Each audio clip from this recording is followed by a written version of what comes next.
Hi, friends. This is the finance episode. Everything I've learned the hard way about money and all my little tricks around everything to do with finances. To preface this, because some people are going to get real upset because I don't play by the book. Life has never played by the rules, so I learned to stop playing by them.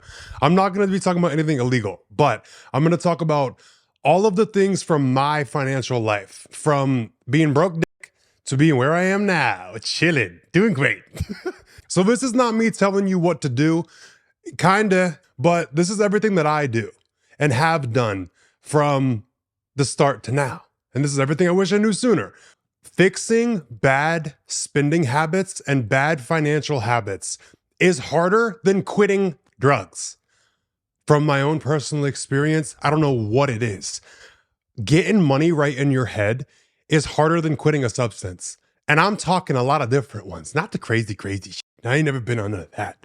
But finances are no joke. And it's so much more emotional and so much more stressful than people think and explain online. So I'm gonna tell you from the core of it and also help you with the emotional pieces of it, because it's a pain. It's a weird comfort. Bad spending habits and bad relationships with money is a comfort. And for me also, money and food, the way that I approach each one mirror each other. So my eating habits got better when my money habits got better, and it went the opposite way too. The better I got with money, the even better my relationship to food got. It's a weird thing about restriction and when to spend, when to eat, when to not, when to save, all that shit. So let's do this. Let's jump into it. I made a big list of everything. So we have 5 areas I'm gonna hit. I'm gonna talk about debt first. I'm gonna be real with you and I'm gonna hit you in the chest a little. It's okay, you be fine. Then we got budgeting, saving, how I use credit cards and the points on all of them to get a bunch of free shit. And then I'm gonna talk about investing, because I'm not the type that wants to invest into all this S&P 500 and retire when I'm 60 and be rich. I wanna be rich now. When I was 24, I was saying that. Now that I'm 26, I'm great. I got rich before my 50s. So this is not me telling you what to do. Like I said, it's just what I do. But anybody who knows more than me, comment and tell me. If you know more things I could cheat around and get around, tell me, let me know. Okay, first section is debt. I'm mainly gonna be talking about credit card debt. If you're in credit card debt, quit, you broke. Credit card debt is the one thing you can't be playing with, and you should never carry a balance on a credit card. And the reason a lot of people feel comfortable doing it is because they don't understand interest. So with your credit cards, if you have $1,000 statement and you owe $1,000 at the end of the month, if you pay off 900 of it, you're like, oh, okay, cool. I paid off 900. I'm only going to pay interest on the 100. No, credit card companies charge you interest on the amount on the statement. If it's not fully paid off, you're getting charged interest on the full 1,000. It doesn't matter if you only got $100 left. If that doesn't trip something loose in your head, I don't know what to tell you. You're getting fucked. That's one thing to get is all these companies and the credit cards, everybody's trying to get you when it comes to money because they want to make money too. Stop getting got. Stop letting these people get you. Okay, you wanted to splurge. You had a bender or you had a spiral moment and you're like, okay, and I bought this thing. Okay, you're allowing these banks and these companies to take advantage of you when you're weak and emotionally vulnerable. You do something and then they're going to compound on top of it. Yeah, you're going to pay us extra because you got weak for a second. Don't let them do that. Turn this into an ego game if you actually want to beat debt. If you want to stop going into credit card debt, play the game. Get your ego involved. Have one with this. This is what did it for me. But I never, ever carry a balance on a credit card. And the way that I look at credit cards is if I don't have the money in my checking account, I'm not putting it on a credit card. So don't buy things that you can't afford. It's not free money. You're basically borrowing money and you're not giving it back. So yeah, you're going to get slapped with interest. But I'm now luckily in a position where I don't handle my finances anymore. I don't pay my credit cards. I got a team of people who do it for me. It's great. Chef's kiss. But when I was paying my credit cards, I paid them every single week just out of paranoia. And a lot of people say, oh, you should carry a little bit of a balance. It helps with the credit. I never listened to that. I don't care. I'm not like, it just stressed me out so bad. Every week I was paying the fucking things off. Max every 2 weeks I was paying them off. That's just how I got into the routine of not overspending and watching the numbers. Because if you ain't got the money, don't spend it. But when I said if you're in credit card debt, you're broke, you are. Student loans, mortgages, cars, everything else like that, that's a little different. I have a couple things I'm going to say after my little rant about the credit card debt shit. It's so common now. Everybody really is in credit card debt. I don't care how much society normalizes credit card debt. It's fine. Just treat yourself. Get what you want. No, don't normalize being in credit card debt because it's going to sneak up on you and it's going to fuck you. Like I said, they don't charge you for the amount that you paid off. They charge you for the whole thing you owed if it's not fully paid off. So keep that in the back of your head. I'm talking live like you're broke. Why are you going out doing things? You ain't got no money. If you're in credit card debt, no, you don't get to do shit. And my approach mentally with this is the same as when I'm dieting or trying to hit certain fitness goals. I have that harsh mentality around eating and also spending. If you want to get a grip on it, there's no other reality. There are so many reasons why people are in debt. There are things that are not your fault. But you have to take responsibility for the place that you're in. If you're in debt, nobody's going to come take it off of you. If you overspent that credit card for whatever reason that is justified in your head, and whatever reason other people could look at you and say, I fully understand it. Nobody's going to look at you and say, I fully understand this one thing happening, and then you got stuck in credit card debt for a year. Irresponsibility with money is like something people don't want to talk about, but I'm a no bullshit approach to everything in life, especially when it comes to money. Like, people have a lot more money than they think. They just don't have awareness of their spending. It's like when you first start learning how to count calories, you're like, damn, I didn't realize I was being so careless. Get your eyes on your budget. Get your eyes on what you're spending too, and start looking at how careless you've been. It's not your fault. There's no one to teach us this shit. And if you're in a bad financial spot, okay, don't beat yourself up for what you've done in the past. Just change going forward. I'm not over here to like bully you and abuse you. Because like I said, no one teaches us this shit. We got trigonometry in high school. There's so many things you're not taught in life. So there is a big period of everyone as an adult trying to figure it out. And this is what I figured out that worked. So I'm going to share it. But you being in debt is nobody's responsibility but your own. Certain circumstances will push you into bad financial spots. You can get out. It's just not going to be fun. And the worst thing is when life or something bad happens and it puts you in a financial pit. The last thing you want to do is be like, okay, this unfair thing just happened, and now I'm going to have to go live like I'm absolutely broke to get out of this debt. You're allowed to be pissed off. You're allowed to be angry. But there's no justifying your way out of it. You got to pay it off. So, like I said, medical bills, those will get you. Medical bills and other types of debt, like student loan debt, are all different. With medical bills, I'll give you a couple of pointers because I was a nurse. I still am a nurse legally. But if your medical debt has been sold to a debt collector, you can fight that it's a HIPAA violation if you want to. I'm not going to push you. Do what you want, but go Google some shit. Go learn some things. Go research some things. You might be able to get some debt taken care of. Also, with insurance companies and any kind of medical debt, ask and demand an itemized list of what the charges are and what the money's for. And if you don't recall getting certain treatment or certain things that they're saying you got when you were at the hospital or going to certain visits, decline it, dispute it, fight it. There's no like harm in it and trying to fight it and get your bills knocked down. Buck back all these people who are trying to buck you. Student loan stuff, call them after a few years and see what, I'm not telling you what to do. Go Google it, go research it. But these are options you got. So someone just says, oh, you owe this amount of money, fight it. Fuck with them. See what you could bargain, see what you can haggle, and you might be able to get it brought down. One more thing I also want to point out is I'm not someone sitting over here who has like a giant trust fund and I have like people to help me. Like, I don't have to budget and deal with it. I've been broke before. Like, my first 40 episodes of my podcast are only audio. The first almost year of my podcast was only audio because I couldn't afford camera equipment. I couldn't afford the mic. This is like $500-600. I don't know how much it is now. I bought it years ago, but I couldn't afford the stuff at the time. When I first moved to Houston and left my hometown a few years ago and started my podcast and was doing all this, I was eating chicken and rice and canned vegetables for months. I know what it's like to struggle. I know what it's like to be pissed off and irritated and have to live like that. But it's very character building and it makes you very resourceful and it's kind of fun.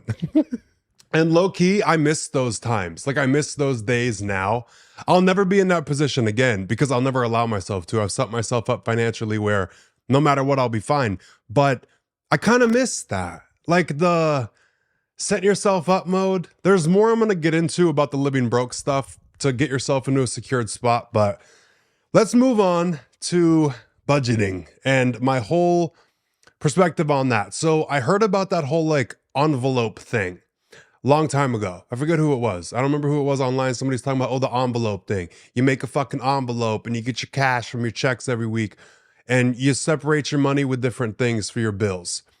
I liked that. I did that. I opened 7 different checking accounts and I used the envelope method with the different checking accounts to store money away for different things.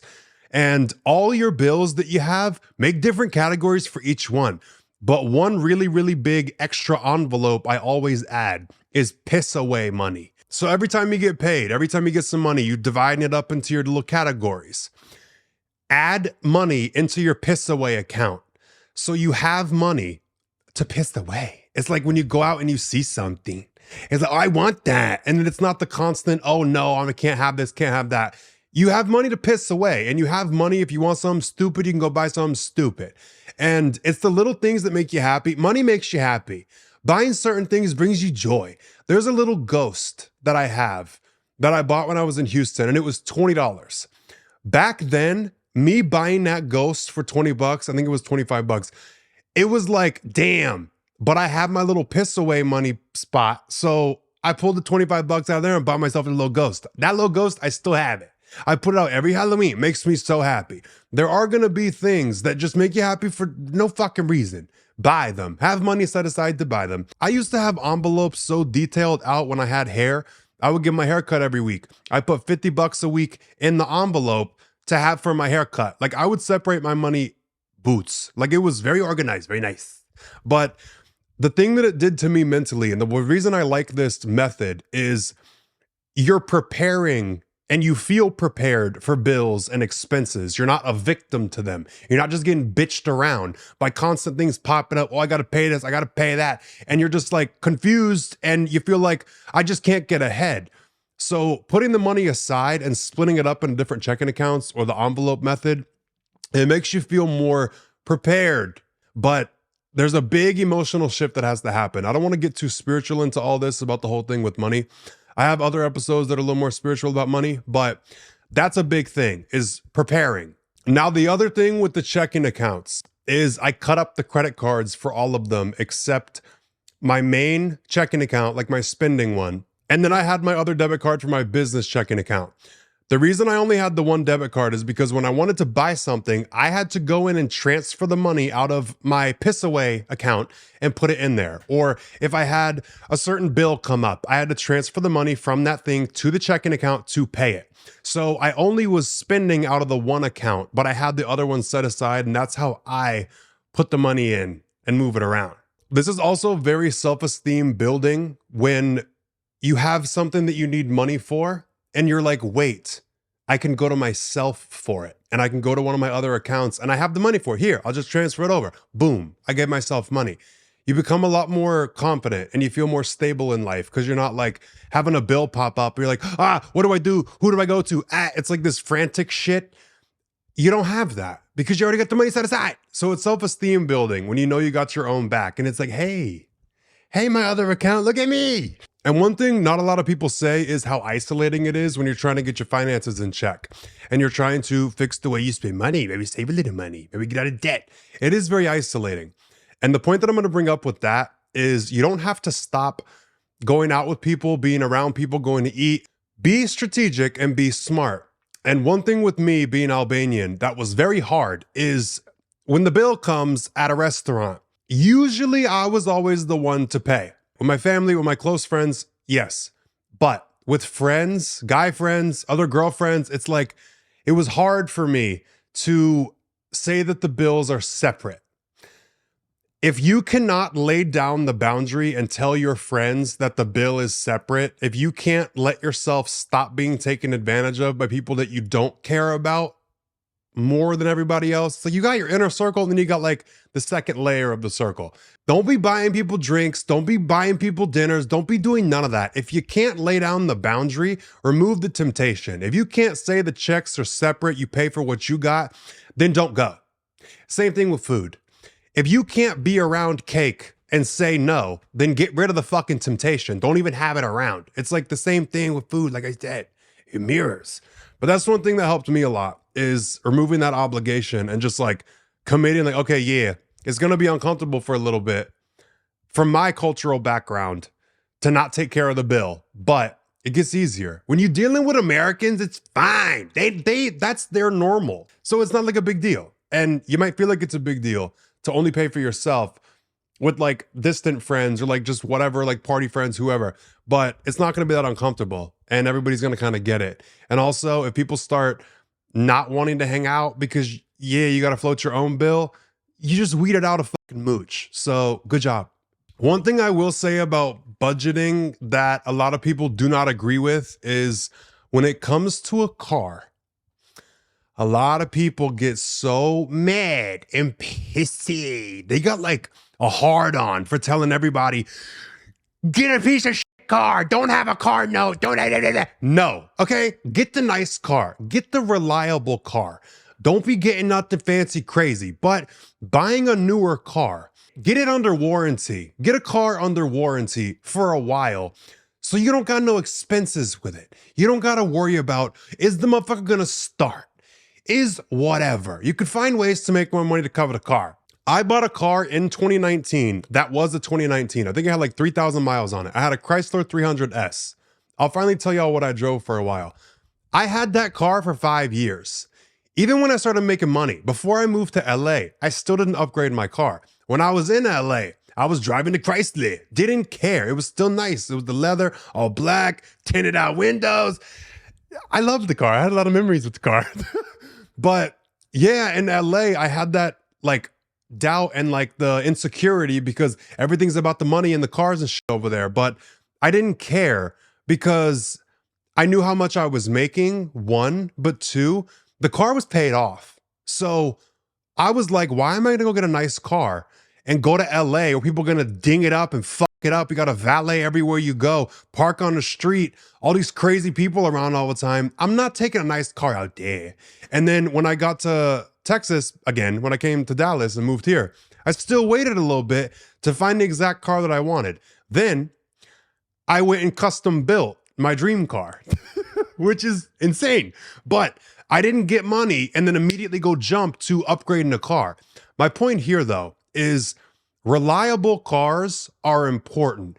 You don't want to be dealing with every month, 2 months, $500, $1,000 to fix something else on the fucking car just because you want a lower car note. Get a car that's under warranty. Don't be buying no name brand fancy shit.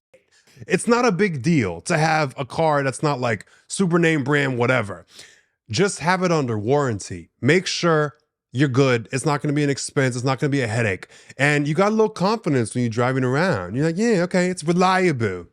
It's not dinking and dudding and stuttering every time I pull up. But that's one thing that I personally get a lot of peace of mind with, is a car that I don't feel alone to deal with the costs of if something happens. Like, yeah, it's under warranty. The manufacturers fucking help me pay some of these bills. Yeah, not just me, because I wanted to have no car note. Girl. Okay, now let's move on to saving money and my whole outlook on that. So when I was in my like living like I'm broke period, even when I started making a little money, I was still living like I was broke because I was saving a month of expenses. So I, at all times in the past, if you want to start, I'll tell you like how it went. So the first time I did it, I had a month set aside all the money it would cost for me to live, eat, and pay all my bills for 1 month, set aside in a separate savings account. Then I built it to 3 months. I have that account at a whole separate bank. That is money that I have set aside and hidden that I can't access. It's not like fresh in my head. Every time I pull up my one banking app, it's not there. I got a bunch now, but like at the time, I would like, if you're starting out, save a month of all of your expenses and put it in a separate bank and just leave it there in a savings account. So you know, you got the comfort.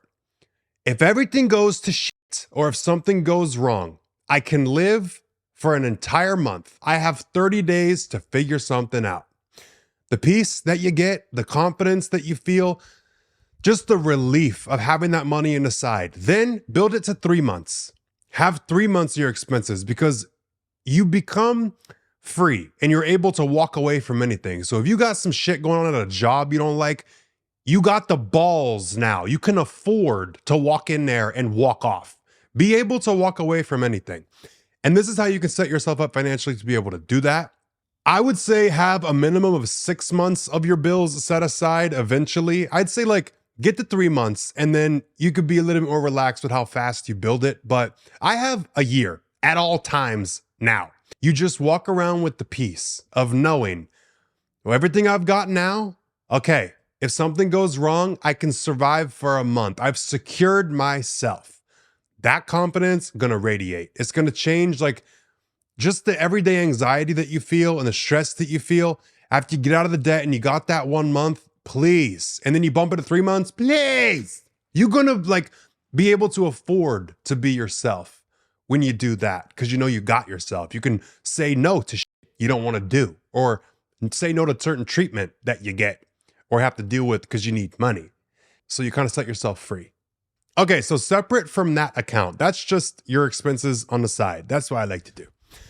In the accounts that you have, like at the one bank that you like, and you got all the ones listed out, your little envelope method with all your checking accounts. Great. Have a separate savings account in there. I'd say minimum 5 grand. Emergency fund, emergency anything. You could start off with $1,000. That's just an emergency fund if something happens or comes up. That's not a savings account. That's an emergency, like for an unexpected expense. So let's say you got the car ordeal. You over here, you budgeting, you're living like according to your budget, and you're like, okay, something just happened with the car, or some random expense just came up, and it's $1,000. If you got the $1,000 sitting in the emergency fund, you don't feel it. Don't sweat it. Don't think twice. You pay it, you're done. As annoying as it is, that's the reality of life. Unexpected expenses come up all the time. So I'd say keep the emergency fund, $1,000 minimum, bump it to 5 once you can get there, but just don't look at it, okay? Then you're gonna have another savings account where you put like just for your personal savings. Cute. You have a little extra savings for whatever the fuck you wanna do. A really big thing that helps me with saving money is dropping subscriptions. Random things that you subscribe to that you forgot about, go clear them out. There's a lot of apps you can use. A couple of them have sponsored my podcast before. They didn't sponsor this episode, but I like Rocket Money. There's plenty of ways to go clear out all your subscriptions. Go on your phone and do it, and then go on your PayPal, and then go on your like bank and see what you can see that you're subscribed to. Go clear all that shit out. Get rid of it. Another thing where I'm talking about with all of the savings accounts, the budgeting, everything that you've got laid out, your little envelope theory. Okay, theory. Your little envelope plan. This is you showing yourself how to handle money and deal with money because you now have a plan. When unexpected money comes in, you know where to put it.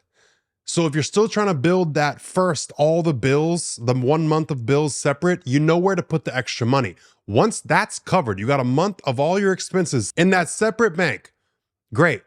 After that, any money that's unexpected or random that comes in, put it in the emergency fund. Once that's built, you put it in your savings. Once you're comfortable with your savings account, put it in your piss away pile. This gives you confidence with how to handle and deal with money. It also is a big vibrational, spiritual thing, emotional thing. And as soon as I got a grip on all of this, my diet switched. Like this isn't even part of it, but I'm just saying observations, like the way that it went for me. Diet got better. And then I started making more money. The more that I managed it and felt confident receiving the money and spending money, like you feel confident with spending money because you got it all separated. You're not over here victimized. Oh, I just keep getting blindsided, hit upside the head, all these bills. You're comfortable letting money go because you prepared for it. You're also comfortable with getting more money because you've set up stability for yourself of where to put it.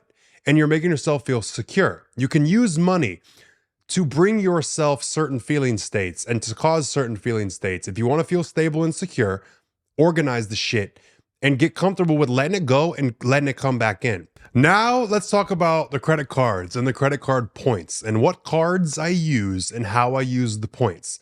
Because I'd be getting a lot of shit for free. Like I told you on my last episode, the other day I bought myself a PlayStation with all the points that I had. I bought a bunch of Best Buy gift cards and got a free PlayStation 5 Pro.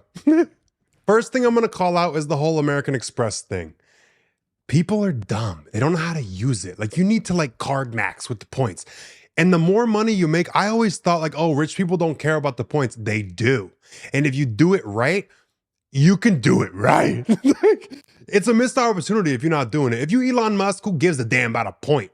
But everybody could benefit from the points. With American Express, the Platinum card is $695 a year to have the card. You get a lot of benefits for having it. You can go Google them, whatever. But with American Express Platinum, it's 5 times points on flights and hotels, but you have to book them through the American Express website.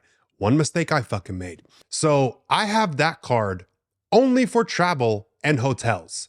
I didn't get the Platinum card until before last tour, last year. I had plenty of money. I had plenty of reason to get it. The points didn't make no sense. I wasn't traveling like that. So once I had the need for it, I booked all my travel for tour on the Amex and I got 5 times the points back. With the gold card, the American Express Gold, that one's $325 a year. Well worth it because you get like $100 something in Uber credits for both of the cards. American Express Gold, you get 4 times points at supermarkets and restaurants. With the Platinum one, you only get 1 point per dollar. So when people go to a restaurant and they slap down the Platinum card, they think that they owe, like a lot of people just try and flex. Like, oh, I have the Platinum. Like, you're dumb. You're dumb. You need the gold one to go out to the restaurants. You get 4 times points back. That's like 4% cash back. Supermarkets too. Go grocery shopping, put the shit on there. It stacks up more than you think. So hotels and flights are on the Amex Platinum. Groceries, restaurants, Amex Gold. And that feeling of slapping down a metal card, nice. I like the gold one more. I just think it looks better. But the Platinum is more of a flex. If you got the black card, hit me up. The other card that I use for every purchase that is not those 2 categories, with those 2 cards, the Capital One Venture card. That's the one that I use for every other purchase because it's 2 times points that you get. They say that it's miles. They say it's a venture card. They say you can redeem the points for travel. No, I'm about to get to my trick with redeeming the points, but the Capital One card, the venture one, is, I think it's $95 a year.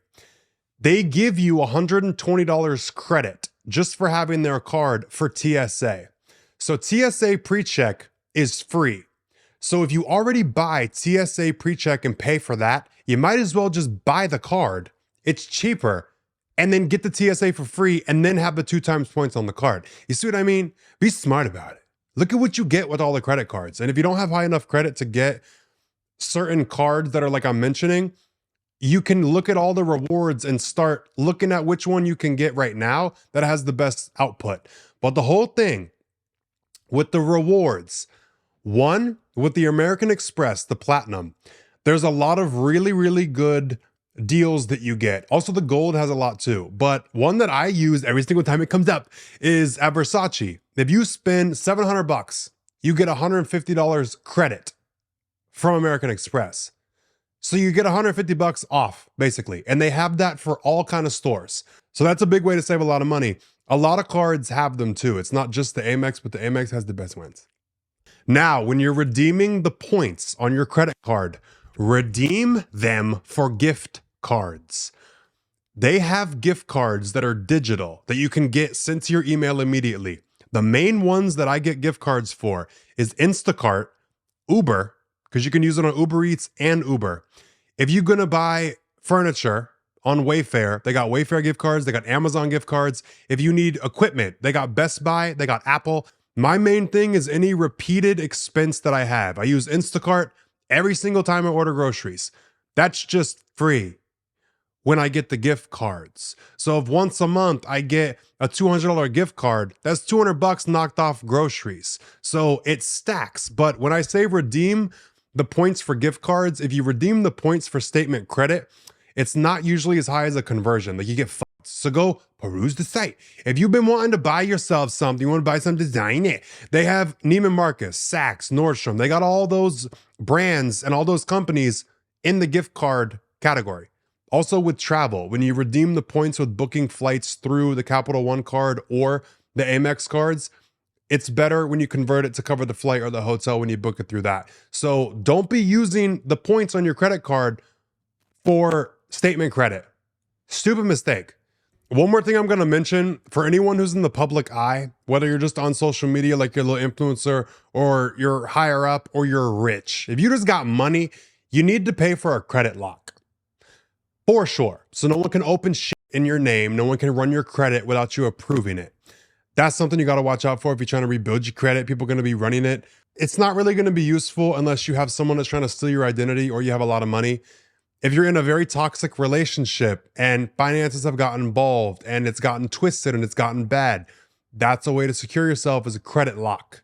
So that's something I didn't know until I got to a certain point, and the people that I work with business-wise were like, hey, fuck you. Yeah, we setting you up with that. I was like, okay, cool. So I want to tell you. Okay, now let's talk about investing.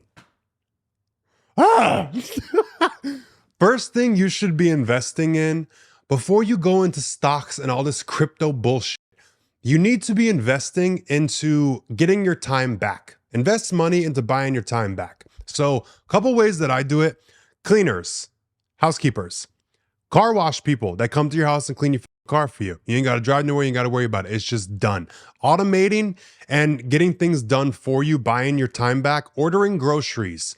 I do it every single time. You rarely catch me at the grocery store unless I'm desperate or I hit my pen a little too much and I wanted to go play in Target. Like, I don't usually go to the grocery for a lot of reasons. And it saves you a lot of time, headache, travel, dealing with stupid ass people, wasting your time. You should be investing in getting your time back and be consistent and be able to afford that before you over here trying to invest into long-term things that are going to make you money. Invest in so you can be rich when you're 60. Oh my God.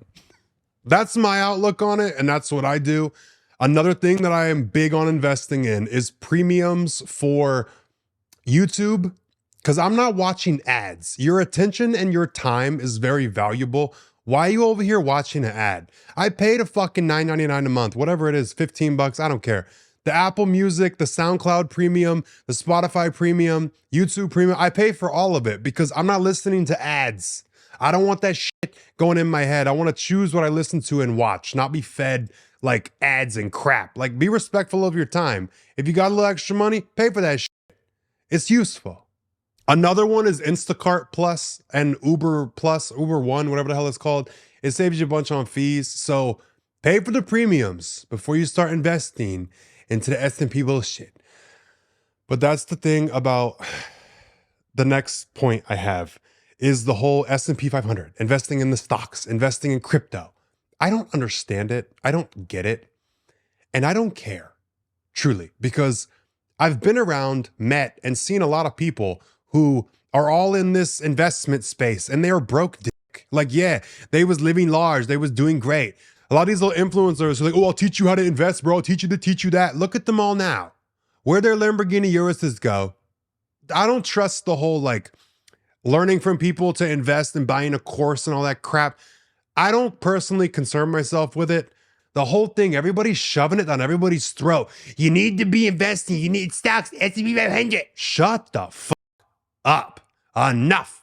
I want to like bark at that in the back of your head because I don't want you worrying about it. Don't stress about it. Don't think about it. You'll know when it's time to invest. I could be a full dumbass and be missing out on a lot of money.